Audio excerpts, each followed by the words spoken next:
বর্তমানে দেশের বিভিন্ন এলাকায় চুরি ছিনতাই ও ডাকাতির মতো ঘটনা বেড়ে গেছে, যা সাধারণ মানুষকে আতঙ্কিত করে তুলছে। আইন শৃঙ্খলা রক্ষা বাহিনীর পর্যাপ্ত উপস্থিতি না থাকায় দেশে এই অস্থিরতার সৃষ্টি হয়েছে।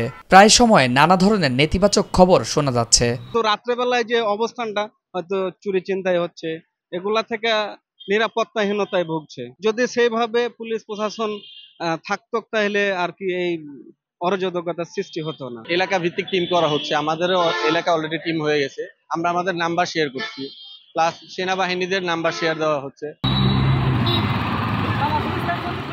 রাজধানীর সচেতন নাগরিকরা বলছেন, যার যার নিজ এলাকায় সরকারি স্থাপনা, থানা, দোকানপাট এবং সংখ্যালঘুদের জানমালের নিরাপত্তা ও উপাসনালয় পাহারা জোরদার করা সহ এই উদ্ভূত পরিস্থিতিতে আইন শৃঙ্খলা রক্ষায় ঐক্যবদ্ধভাবে নাগরিক দায়িত্ব পালন করতে হবে।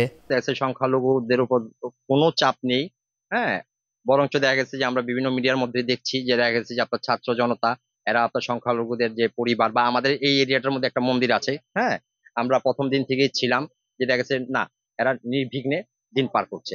আমাদের এলাকার মধ্যে আমরা সবসময় ভালো আছি, কারণ আমরা দলমূল নির্বিশেষে আমরা সবার সাথে ভাই ভাই মিলেমিশে আছি। না না, আমরা কখনো আমার উপরে কোনো চাপ আসতেছে না এবং আমরা নিজ স্বাধীন মতন আমরা বসবাস করতেছি, কোনো ঝামেলা নাই। এদিকে আলেম ওলামা ও মাদ্রাসা শিক্ষার্থীরা বলছেন, ছাত্র জনতার বিপ্লবে মাদ্রাসার শিক্ষক ও ছাত্রদের অংশগ্রহণ এবং ত্যাগ অস্বীকার করার সুযোগ নেই।